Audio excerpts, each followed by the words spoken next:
Nshuti Bakunzi b'Indatwa TV dukomeje kubasuhuza tubashimira kandi uburyo mudahwema kudukurikira mukurikirana inkuru zacu zirimo icyanga nkuko twabibasezeranyije rero tugira gutya tukabazanira inkuru cyangwa se abatumirwa batandukanye bafite ubuhamya butandukanye bafite ubuhamya bushingiye ku buzima ku byababayeho se ndetse bukora ku mutima ikindi bukaba bwakwigisha abantu gukomera hari ubari muri ubwo buzima ariko yakumva ubwo buhamya bikamufasha gukomera. Kuri ubu rero turi kumwe n'umugabo n'umugabo navuga ko akuze ariko bitari cyane ari mu kigero arageze ari mu kigero kigereranyije nagira ngo atangire yibwira abakunzi b'Indatwa TV.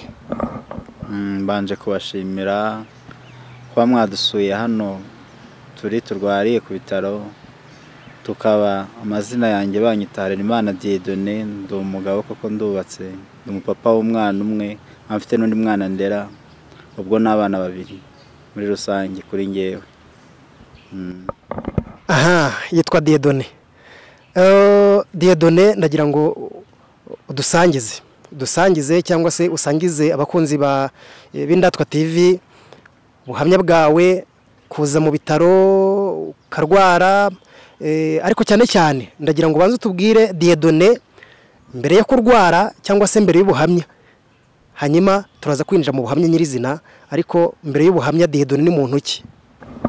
Dieudonne mbere yuko ndwara nari umupapa wubatse mfite umudamu umwe n'umwana umwe nuko mu buzima busanzwe nakoraga akazi ko gusudira abenshi murabizi ibintu bijyanye no kubaka ibisenge gukora amadirishya nibwo buzima bwanjye bwari bwo bwa buri munsi ahantu hatandukanye ku muntu wese ubishatse namukoreraga kuko bwari bwo buzima bwanjye sibye ko nyuma yaho naje guhura n'ikibazo nkakora agisida muri ako kazi n'ubundi nari ndimo ndakinga portail n'abandi bantu nuko portail iza kugira gutya iracomoka turabibona ariko uburyo nahungiyemo abarihizamo nuko nza gukora agisida gutyo ubu ngubu ndacyagerwaho n'ingaruka zabyo na n'ubu ngubu ntago zari zashira. Ubwo ari nko mu wihe mwaka? Ari umwaka 2015 mu kwezi kwa gatandatu ku itariki 23 nibwo byabaye nibwo nakoze agisida noneho ntangira ubwo rugendo n'uburwayi butandukanye bwagiye bungeraho kubera iyo mpanuka yambayeho kugeza na n'ubu ngubu. Dieudonne warutunzwe n'akazi ko gusudira atunze n'umuryango birumvikana akoze impanuka agiye mu bitaro noneho turamburire ubwo buzima bwo kuva icyo gihe ukoze impanuka kugeza amagingo aya. Maze gukora impanuka muri icyo gihe mu kwa gatandatu 2015 natangiye ku bitaro bya CHK abaganga baransuzuma kuko nagize igice kimwe cyamaze kuba paralize kidakora cyabaye ikinya nuko bankorera ibyibanze uburyo bankizeho n'igisima mu mugongo nkakimarana ukwezi n'igice muri uko kwezi n'igice naje kukimarana byaje kwanga nkomeza kuribwa cyane baza kumbwira ngo n'umugongo wagize ikibazo icyo gisima rero nticyavura urugendo ndarukomeza nuko nza kubona ubufasha barambwira ati wenda Faisal hari ikintu bamfashaho naho nza kubona umuntu aramfasha njyayo nerekana amafoto yayo y'ukuntu nari imeze icyo gihe kwa muganga bari bafotoye barebye basanga ni ikibazo cy'umugongo icyo kimwe cyabaye paralize nuko basanga gukirana ibinyoroheye ikintu bambwiye no kubyakira nkabanza nkakira ubuzima burimo ubundi nkategereza Imana niyo yazagira icyo yikorera wa mugongo wakongera ukiyubaka byamfasha kandi binanze nkaba narakiriye ubuzima ndimo kuko singe ngenyine bambwiraga ko hari n'abandi wenda usibye ko ntari mbazi benshi ariko bamwe namwe nari ngiye mbazi nanjye nakira ubuzima gutyo nuko maze kubwakira Faisal bankoreye nabo ibyo bankoreraga byibanze barambwira ati no kwihangana nkarindira kuntu Imana ariyo yazabikora nkategereza ko hari icyo Imana yazakora nta yindi nzira kuko navunitse ntago bahabaga barabigerageje biranga, barambwira ati kubibaga ntago byakemera ngo ninemere ndwaza umugongo. Nuko nyine ndabyihanganira kuko icyo gihe sinabashaga no kwicara. Icyo gihe kwicara ntago byakundaga, ahubwo nahoraga ndyamye kuko namaze nk'amezi asanga 3 ndyamye gusa, ntari nabasha kwicara kubera ikibazo cy'umugongo. Nuko icyo gihe ngeze aho ngaho muganga agatangira kujya nyumvisha kubambaza kuntu meze, ntangira kujya mbasha kweguka gakeya, umuntu anyiyegamije nabwo kuko byamfashe nk'igihe kingana n'ukwezi kugira ngo mbashe kwicara, ariko nabwo namaze nk'andi mezi 6 ntakicara ntacyo negamiye, kugeza na n'ubu ngubu rero binsaba kwicara nkegamira ikintu kubera ikibazo cy'iyagisida. Ubwo rero ntibyanyoroheye, ingaruka zangezeho z'iyo manuka zabakomeje kuba nyinshi, baza kunyohereza mu rugo marayo hafi nk'ukwezi, ubuzima burabyanga kuko icyo gihe nari paralize kubera no kutabona umuntu nkurikirana cyane, za kugira ikibazo ncika ibisebe kubera kwaryamira cyane. Maze gucika ibisebe rero icyo gihe byaje kumbana ibibazo bironaho bikomeye kurushaho, ngira ikibazo cya paralize, nkagira ikibazo cy'ibyo bisebe. Noneho ibyo bisebe kubera ikibazo igihande kimwe cyo hasi kiri paralize, nakihagarika simbyumve, na kinera kujya ku musarane simbyumve, bikajya muri bya bisebe. Noneho bya bisebe biragenda ibisebe binini cyane kuko nibyo byanteje ikibazo cyane kugeza na n'ubu ngubu. Ubu rero ubuzima namaze kubwakira kubera ibyo bibazo byose byambayeho, ariko ikibazo nasigaranye cyane gikomeye ni ik'ibyo bisebe, kugeza na n'ubu ngubu nkaba nyiri mu bitaro kuva icyo gihe, kuko igihe nagiye mbona cyo kujya hanze ntago narenza gukweza ibisebe, n'ubundi bikahita biba binini cyane nkongera nkagaruka, kugeza n'ubu ngubu ndacyari mu bitaro. Ni ibibazo bitanyoroheye kuko namaze kubyakira. Ukimara gukora impanuka nk'umugabo wari utunze urugo ruhahira n'abo bana nk'uko watubwiye, wawe ndetse n'uwurera n'umudamu mu bana, nk'umuntu wari utunze urugo, wahise wakira ubwo buzima wari ugiye kwinjiramo bugutunguye? Ubwo buzima bwarangoye ku buryo akenshi nagiye nifuza kuba Imana yanyorohereza, nabyita ko yanyorohereza basi nkava muri ubu buzima.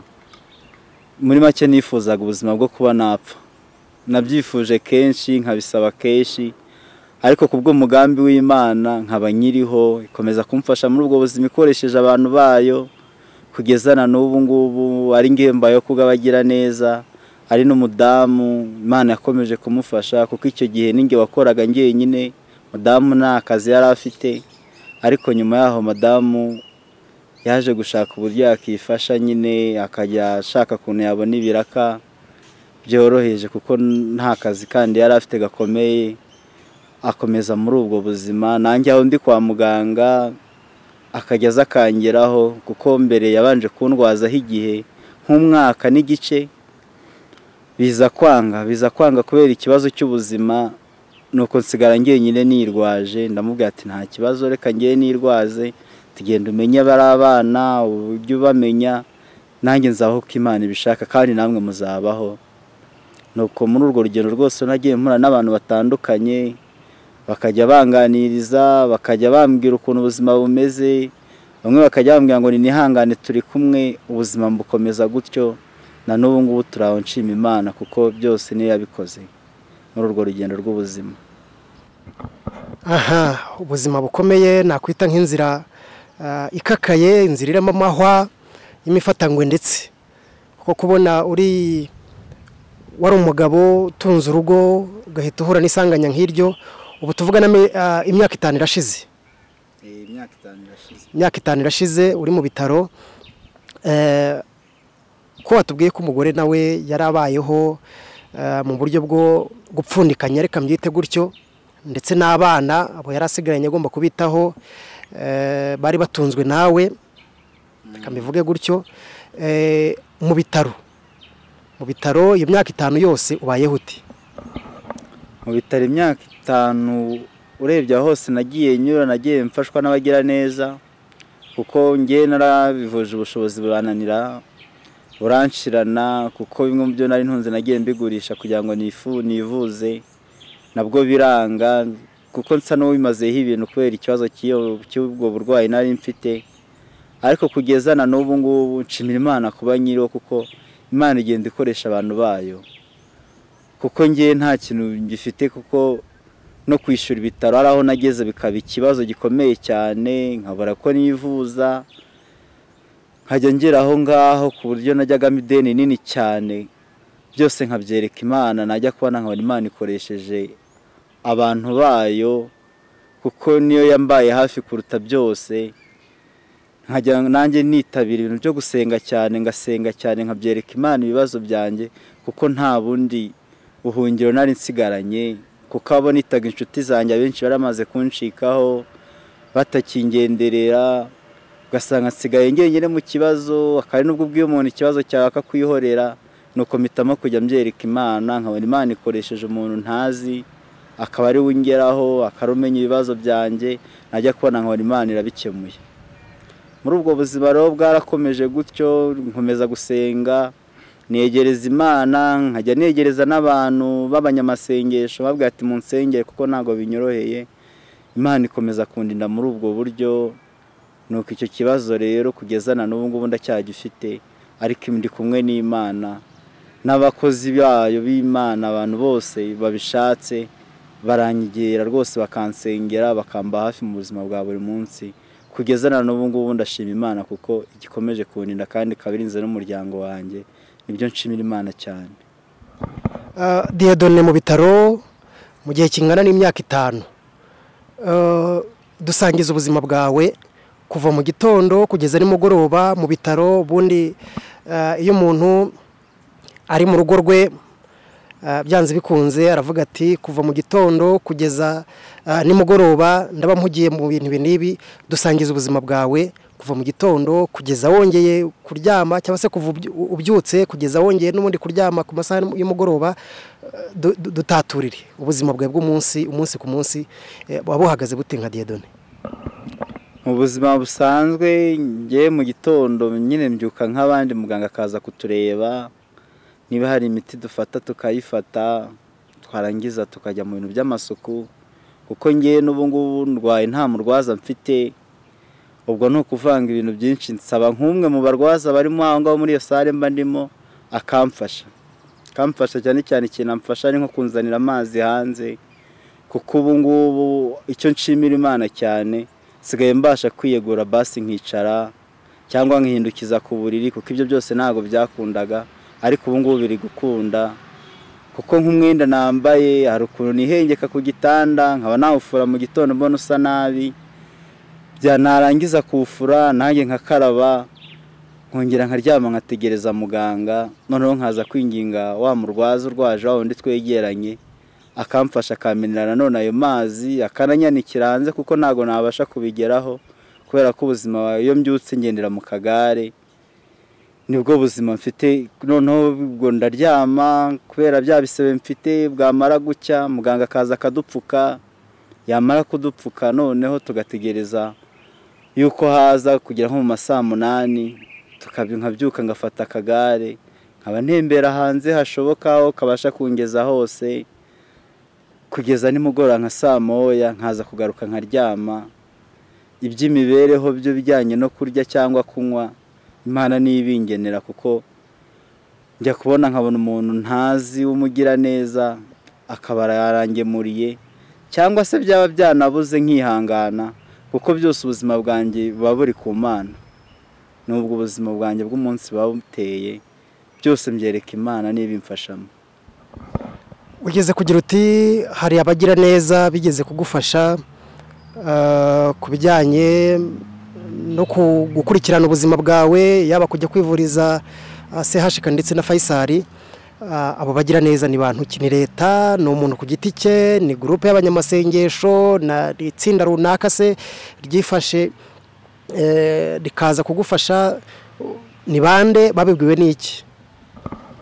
Icyo gihe umugira neza wa mbere abanje kumfasha nuwo narimo ndakorera n'ubundi yaramfashije nko mu mezi ya mbere nka 6 aza kumbwira ko ubushobozi bumushiranye nuko noneho nkajya mfashwa n'umuntu ntazi, Imana igukoresheje wenda waje aho ngaho ndi cyangwa se muri ibyo bitaro ndimo, wenda tugahura tuwambaza ku kuntu byangendekeye, nakubwira amateka yanjye no kuntu byangendekeye by'ubu buzima, we bikagukora ku mutima ukemera kumfasha. Abona bagira neza n'ubwo bakimfasha, n'ubu ngubu nshobora gusohoka cyangwa se wakumva ibyambayeho kuntu byangendekeye, nawe ukaba umwe muri abo ngabo bamfasha, kuko ntago ngira umuntu runaka umfasha mu buzima busanzwe bwa buri munsi, n'uwo Imana ikoresheje. Nibwo buzima bwanjye niko mbayeho. Aha, biracyakomeye kandi biteye agahinda, birababaje, ariko kandi hamwe n'Imana ikiruta byose nuko ukunda gusenga nk'uko wabivuze, wabigarutseho, ukiringira Imana, ugahamya ko imbaraga z'Imana arizo ziri hejuru ya byose. Mbere na mbere wenda reka nkubaza akabazo k'amatsiko, urakijijwe? Ndakijijwe, nsengera mu itorero rya ADPR ku mudugudu wa Karama, ari nayo paruwasi ya Muganza. Niho nanabarizwa mu buzima busanzwe, ubwo ntari mu bitaro bandaho ngaho Karama niho. Na mbere yuko uhura n'ubu burwayi cyangwa se n'iyi mpanuka n'ubundi wari ukijijwe? Yego, nari nkijijwe kuko njye na madamu twemeraga Imana, muri make n'umuryango wanjye wose twemera Imana. Ubwo rero ibyo byambayeho mu buzima busanzwe, kuko iyo mpanuka imbere yuko iza kuba, hari umuntu wabaye asa n'umpanuriraho ambwira ko ngiye gukora impanuka, ariko siyambwira muri ubwo buryo ukuntu izaba imeze, kubera ko mu icyo gihe twari dufite urugendo runini, kubera ko wa madamu wanjye ari i Butare, twari dufite y'urugendo, ngira ngo wenda tuzakora impanuka ndi mu modoka, tuzakora agisida. Ariko ngewe kubera ko ibyo Imana yari ibinzeho, nahoraga mbisenya, abibwira ati Imana niwe wo kundengera, nta wundi muntu wandengera kuri ya agisida bahambwiye, kuko ntago njya mpinga ibintu by'Imana. Ibintu umuntu ambwiye ku Mana ndabyubaha, nkabya n'agaciro, kubera ko Imana ni Imana irihariye, Imana ivuga igasohoza, kandi icyo yavuze kigomba kubaho. Sibye ko nyuma yaho gatoya uwo muntu nongeye kujya gusenga, Imana ikampanurira, ikanyereka ko, ikambwira ko iyo mpanuka nubwo bizaba siyo kunyica. Niyo mpamvu rero nshimira Imana, n'ubu ngubu ndacyariho, nubwo ubuzima bwose nabunyuzemo, nubwo byangoye gutyo, Imana yakomeje kumba hafi, kandi n'ubu ngubu ndacyari kumwe nayo.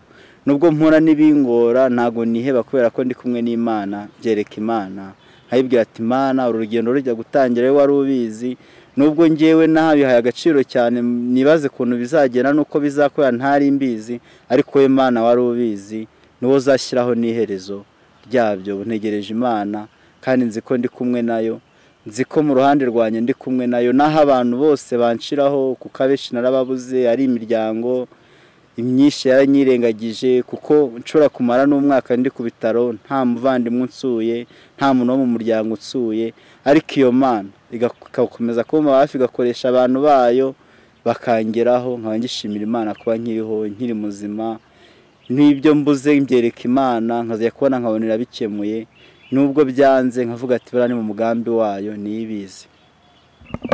Aha, burya aho umuntu ageze hose ni isomo, n'ubuzima bayemo bw'ubwabwo nabwo ni isomo. Iyo myaka 5 umaze aha kuva 2015 kugeza muri uyu mwaka wa 2020, imyaka 5 irashize, ni irihe somo umaze kwigira muri ibi bitaro? Wahuye n'abantu batandukanye, abo murwaranye se, abarwaza, abakugemurira, abaganga, abakozi, abakora amasuku n'abandi bose, ni irihe somo wagiye wigira kuri buri muntu, cyangwa se ahantu uri, ni irihe somo wahigiye muri iyo myaka 5 ishize? Somo rya mbere nabanje kwiga nuko nasanze mu buzima busanzwe, abo witaga inshuti zawe, abo witaga aba hafi kuri wowe, ubabura, ahubwo aho Imana ikujyanye, niko nabyita, mu cyerekezo gushizemo, ikakuremera izindi nshuti. Kuko muri ubwo buzima bwose nabayemo, aho naburaga abantu bakamfashije, Imana hari igihe yakoreshaga undi muntu ntazi wenda adafite n'icyamuzanye muri ibyo bitaro gikomeye cyane, ugasanga imungejejeho nkamubwira ngo mfasha gutya, nkabona biremeye. Kandi mu buzima busanzwe hano irindi somo nahigiyeho rikomeye cyane nuko iyo uri mu kibazo abantu benshi hari igihe bagutererana, abantu benshi bagasa nkaho iyo ugiye kubavugisha ari ibibazo ugiye kubabwira, ariko ikintu nigiye ku bantu nuko hari ugiye ubwira umuntu ikintu akabyanga, ariko kuba Imana yakoresheje we bikamuzana aricyo kimuzanye, ukabona kugezeho wamubwira ibyo wari ukeneye cyangwa se ibibazo wari ufite ukabona aragufashije. Kuko nko mu buzima busanzwe nagiye nca ku bitaro bitandukanye, nkabona nk'umuganga uza kuvura bisanzwe nta kindi kintu tuziranyeho, nta kindi kintu anziho, twaganira mbaza ukuntu byangendekeye nabimubwira, nkabona wenda ubwe arakoze gutya, wenda aje nko mu kazi nkabona arangemuriye, nkabona aransuye, nkabona abwiye wenda n'inshuti ye ati hari umuntu umeze gutya na gutya ubahomba cyangwa se aho nkorera, ati nawe uzaze mukwereka umusure. Ugasanga Imana ikoresheje umuntu gutyo, cyangwa se igakoresha undi mukozi runaka ukora aho ngaho ndi, haba ku bitaro haba cyangwa se ndi mu rugo, nkajya kubona nkabona umuntu aransuye, Imana ari imukoresheje. Nibwo buzima rero nakomeje kubamo. Aha, muri icyo gihe n'ubundi ndacyagaruka kuri iyo myaka 5 umaze mu bitaro, ni iki nyirizina noneho by'umwihariko wigiye ku muntu? Uyu muntu ikintu cya mbere namwigiyeho nuko buriya abo twita inshuti za hafi cyangwa se inshuti zo mu buzima busanzwe hari igihe kwirengagiza. Nicyo kintu nigiye ku muntu, wowe wakekaga ko agiye kugufasha ukamubura. Icyo nicyo cya mbere nigiye ku muntu. Kandi nanone ikindi kintu nigiye ku muntu nuko umuntu navuga ko mu buzima dufite buri muntu ajya afite ubuzima butandukanye, Imana imukoresha ibintu bitandukanye, kubera ko nkuko mbivuga hari umuntu wansuraga ntamuzi, Imana ari imwohereje.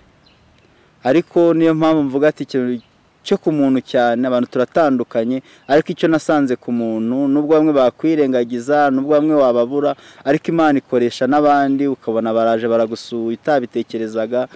Natekereje ko rero Imana ari tubera amaso mu bintu byose, ari ikoresha ubuzima bw'umuntu bwa buri munsi, niba buzi niyo ibugenga, ikoresha umuntu rero ikaba yamukoreshezaho mu byiza cyangwa mu bibi. Ariko ahanini nabonye Imana imukoresha mu byiza, nkabona umuntu ntazaraje aransuye, nkabona mfashe mu byari bingoye, nkumva umuntu anyigishije ikintu gikomeye cyane, kubera ko hari igihe uhura n'umuntu akakwirengagiza cyangwa se wari wiringiye akakwirengagiza, ukabona uwo utari wizeye, uwo utanatekereza utanakekaga mu buzima bwawe niwe uje Imana ari imukoresheje. Nicyo kintu nigiye ku muntu. Kuva muri uwo mwaka wa 2015 ukimara kurwara, ubona hari icyizere kiri imbere ku bijyanye n'ubuzima bwawe, cyo kuba se wava muri ubu buzima ugasubira mu bundi buzima busanzwe bwo kubana n'umuryango wawe, mukongera mugasubira mu buzima busanzwe, se wakize ujya ugira iyo ndoto? Icyizere kirahari, kuko muri icyo gihe cyose nagiye nahamo gakeya, wenda nkamara nk'ukwezi cyangwa 2 mu rugo, kubera cya kibazo cya pararize, ugasanga acitse igisebe, nkongera nkagaruka kwa muganga. Ariko naho ubundi kuko nko kuva icyo gihe kugeza ubu ngubu mfite ibisebe, narwaye guhera 2016 na n'ubu ngo bitari byakira, ariko aho bigeze bimpa icyizere ko bishobora gukira, kuko byaragabanyutse, nubwo wenda bitakize neza byaragabanyutse, kuko nagiye mpura n'ikibazo nkasanga bakanyandikira nk'umuti wabimfashamo, kubera ubushobozi nkawubura. Ariko aho bigeze kubera Imana ariyo yonyine birimo kugenda bikira, sigaye bitoya biringaniye, sinavuga ko byakize ku buryo nataha, kuko biracyahari. Ariko icyizere cyo ndagifite, kubera ko Imana ikomeje kundinda, igakomeza kurinda n'uwo muryango wanjye, igakomeza kurinda n'ababana na madamu. Ubwo urumva ko rero icyizere ndacyagifite ko twazongera tukabonana. Ariko ikijyanye n'ubuzima busanzwe bwo nubwo nabujyamo, abaganga bambwiye ko ahenshi nagiye nivuriza hakomeye, bambwiye ko ari ikibazo cy'umugongo, imitsi imwe n'imwe itagikora. n'umuri nabaye pararize, ubwo najya ngenda mu kagare ariko nkabwakira nkakomeza ubuzima gutyo ndi mu kagare. Ariko ubwo ngize amahirwe cyangwa se Imana inkoreye ifashije ikankorera ibisebe bigakira, nasura mu muryango mu buzima busanzwe, ubwo nkiyakira kubaho ndi mu kagare, ariko ibisebe ntabyo mfite, numva ubuzima bwakomeza. Sibye kwenda nubwo bingora kubera ko ikintu kikingora cyane nko kwihagarika simbyumva, no kujya ku musarane simbyumva. Ibintu bisaba guhora nirinze cyangwa se mfite utuntu nkoresha, kuko ibikoresho bisanzwe byo nabyita nk'ibigezweho, nko gukoresha pampa ziragoye kuzibona. Ariko numva mu buzima busanzwe nakomeza, nubwo mfite ibyo bibazo byose, ariko Imana ikamfasha nkaba ndi kumwe nawo, nta gisebe mfite, ubuzima bwakomeza. Umudamu wawe inkuru y'akababaro cyangwa se y'incamugongo mutashyeho ko akoze accident, yabyakiriye ati? Byaramugoye, nawe akumva ubuzima burarangiye, akumva mbese nta herezo ry'ibi bintu. Noneho uko n'igihe kigenda kiba kirekire, uko abaganga bagenda bamvura, kuko akenshi twabaga turi kumwe, akabyumva agasanga ntago bimworoheye. Ariko gusa icyo mushimira, nawe yabaye imfura, yakomeje kumba hafi, yakomeza kunkurikirana, akomeza kunyitaho. Nubwo yitaga kuri abo bana byose yarabifatanyaga, agakomeza kumba hafi. Nkaba mushimira by'umwihariko rero, kuko ntago yantereranye, kuko nawe ntago yabuze guhura n'ibibazo bigiye bitandukanye mu buzima, kubera n'icyo kibazo cyari kivutse mu rugo, umuryango, ugasanga ibibazo byabaye byinshi, mbese amajwi akaba menshi. Ariko ibyo byose yarabyirengagizaga, agakomeza kumfasha mu buzima busanzwe. Urakoze cyane. Tugiye tubonamo impande ebyiri, yaba abantu, mwana w'umuntu, cyangwa se tukabonamo ubutabazi bw'Imana inyuze mu bantu. Muri icyo gihe cyose n'ubundi umaze mu bitaro, muri icyo gihe kingana n'imyaka 5, Dieudonne mu kagare, Dieudonne utarumenyereye kugendera mu kagare, Dieudonne wari ubayeho yiha icyo ashatse, nta kwiheba wigeze ugira ngo kujyane kure, wumve ko rimwe na rimwe hari abatubwiye ngo warageze kumva wasaba n'Imana kuba yakuvana ku isi, bishingiye ku kwiheba. Icyizere cyaje kugaruka gute? Icyizere ukuntu cyaje kugaruka, naje gukomeza muri ubwo buzima, nza kugenda aca ku bitaro bitandukanye, ngahura n'abandi bantu bameze nkanjye cyangwa se bajya kurwara nkanjye, bakampumuriza, bakambwira ngo nihangane, kuko muri icyo gihe cyose hari n'abansuraga ntazi ku ruhande rumwe, bakansanga muri ako kababaro, bagasanga we nanaryamye nipfukiranye kubera kwiheba, nabuze icyo nakora se ngo ngarure ubuzima, cyangwa se nongere mbe muzima, cyangwa se nongere mbone ikintu cyanshimisha. Abo bose rero ko bagenda bansura, nagiye mpura n'abantu batandukanye, haba abaganga bakanganiriza, bakambwira ko atari njye njyenyine, hari n'abandi bantu baba bameze nkanjye dusangiye ubuzima.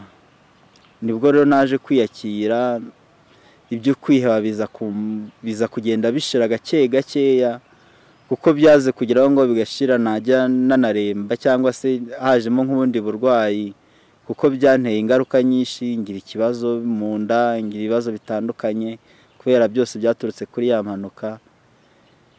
Ibibazo biza kugenda bambwira uko bimeze nuko nabyitwaramo, nza kugenda numva nakongera gushaka kubaho, nubwo mfite ibyo bibazo byose, numva nakomeza ubuzima. Ariko cyane cyane abenshi bakajyambwira ngo njye niyegereza Imana, niyibizi, nivi yagira icyo ikora ku buzima bwanjye, nize uko nabaho, kuko nabona ari niringiye wumva ko naraho nababuze, ariko Imana ikagikoresha abo bantu gutyo, bakampumuriza, bakamba hafi, ubuzima bugakomeza. Dieudonne mu nzira nyine ikomeye, mu nzira igoranye, mu nzira y'amahwa, ariko kandi hamwe no gusenga akomeza kugenda yihangana.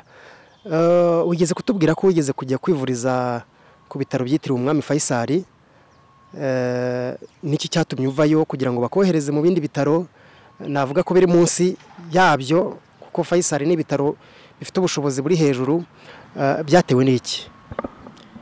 Icyabiteye naje kubura ubushobozi kubera ko icyo gihe nabashije guca mu cyuma nerekana amafoto yo mu mugongo ariko baza kunsaba n'ibindi bizami mbura kuntu mbitanga kubera ubushobozi kuko no muntu wamfashaga yaramaze kumyanga ubushobozi burarangiye nuko icyo gihe nza kubura ubushobozi gutyo ibyo bizami sinabitanga ariko aho bigeze mba numva ubuzima bugenda bugaruka kuko icyo gihe nari ndiho ntabasha kwicara ntabasha kuba nakihindukiza ku buriri ariko ubu byarakunze ubwo nakekaga ko wenda nkomeje kubona ubushobozi nkongera ngasubirayo wenda nkakoresha ibyo bizami bimwe na bimwe bari bansabye sibye ko wenda hashize igihe kinini wenda bakongera bagasa n'abatangira wenda ari icyo byamfasha mu buzima busanzwe wenda nko kuba nakomeza kugendera mu kagare wenda bikagera aho ngaho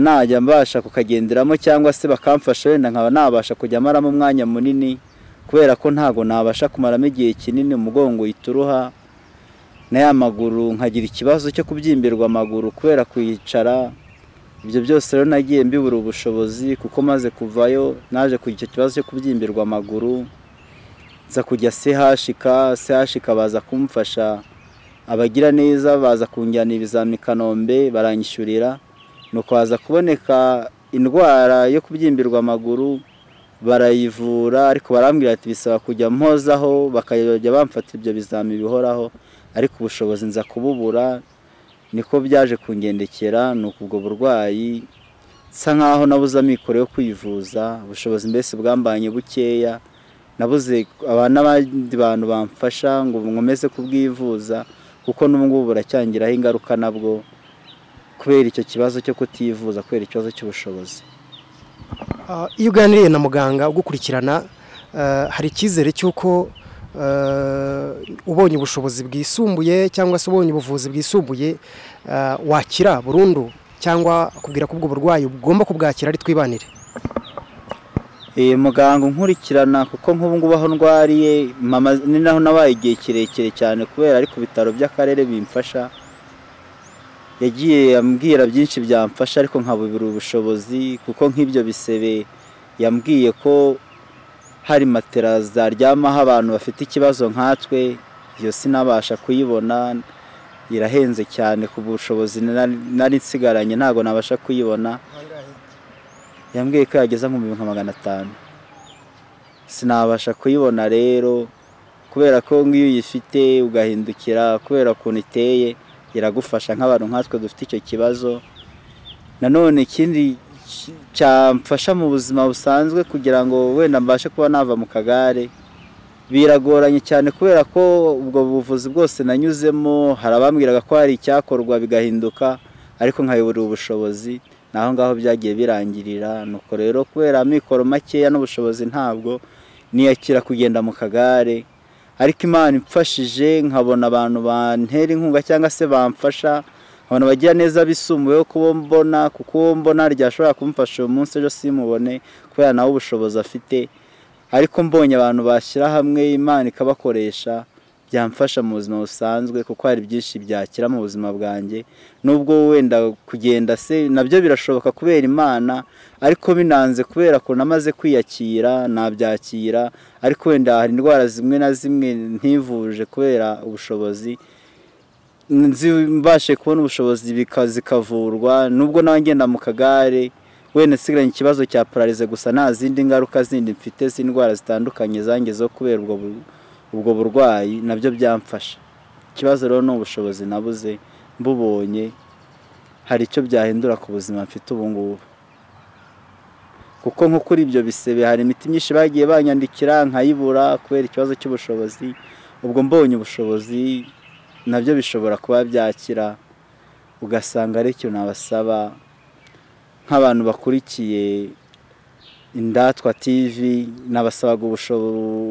nabasabaga nk'ubu ni nk'ubufasha kuko muri ngiye hari icyo mumfashije hari byinshi byahinduka ngasubira mu muryango nkakomeza mu buzima busanzwe niyo nawe ngenda mu kagare wenda gukira byaranze wera ko wenda bimwe na bimwe bingora bituma mpora kwa muganga nk'indwara zitandukanye nagiye ngira kubera icyo kibazo cya gisida byamfasha mu buzima busanzwe. Reka tugushimire duhinire n'ahangaha kandi tukwihanganisha tukubwira tuti komera nibyoroshye kwisanga mu buzima utarumenyereye. Ikindi imihindagurikire y'ubuzima birumvikana nk'umuntu wari ubayeho witunze ubona buri kimwe cyose uhahira n'umuryango ariko kaza kwisanga imyaka 5 birashize rirenze uri mu bitaro ntibyoroshye ariko hamwe n'imbaraga z'Imana byose birashoboka. Nyuma y'ubu buzima nakwita ko ari ubuzima bugoranye hari ubundi buzima hamwe n'imbaraga z'Imana no gukoresha abaganga. Nshimira n'abaganga badahwema kugukurikirana umunsi ku munsi ndetse umuririmbyi we yabiririmbye neza aravuga ngo ku bitaro ni kwa muganga ngo baratuvura tukaramba. Ubwo rero Imana umugisha abaganga ku bwitange bwabo bwa buri munsi kubwo kukwitaho. Byanze bikunze nawe uri nk'uwandika igitabo wakwandika wakuzuza amapaje n'amapaje uvuga ku muganga n'ubwitange bwe. Reka nanone rero ngaruka kugushimira nanjye by'umwihariko nk'uko wabigarutseho nshimira abagira neza badahwema kugufasha batahwemye no kugufasha. Reka mbashimire yabo bakwitayeho n'abari mu kubiteganya bazumva ubuhamya bwawe bagakorwa ku mutima. Imana yabahata cyangwa se urukundo rw'Imana bakaba bagufasha kugira ngo usubire mu buzima busanzwe butuma unezerwa butuma wishimye bituma uhora buri hafi y'umuryango wawe. Reka duhinira aha ngushimire Dieudonne kubwo kuduha uyu mwanya. Yego murakoze cyane nk'Indatwa TV kwa mwansuye namwe Imana ibahe umugisha kuko ni igikorwa cyiza cyane. Murakoze cyane. Murakoze cyane Nshuti Bakunzi bakurikiye Indatwa TV kandi mudahwema kudukurikira umunsi ku munsi. Murakoze cyane. Reka mashimire mwari kumwe nanjye Deo. Reka nshimire kandi Enoch wadufashije kugira ngo amajwi n'amashusho bibagireho neza. Mbibutse kandi gukanda subscribe kugira ngo inkuru zacu zijye zibagiraho umunsi ku munsi. Ukanda ko kazogera kari hepfo kugira ngo notification ujye uhita ubona inkuru zacu tukizishyiraho. Ukoreshe ya kugira ngo usangize abakunzi ba Indatwa TV inkuru ndetse n'abandi ukomeze kubazana kugira ngo dukomeze tukugezeho inkuru zirimo icyanga ubuhamya, inkuru zibanda ku buzima busanzwe, inkuru zibanda ku buzima bwigisha, inkuru zibanda ku Iyobokamana, inkuru zibanda ku muco nyarwanda. Ariko kandi nshima Imana ikomeje kugenda itwongerera iminsi yo kubaho. Murakoze murakarama mukomeze mugire ubuzima bwiza. Imana ibahe umugisha.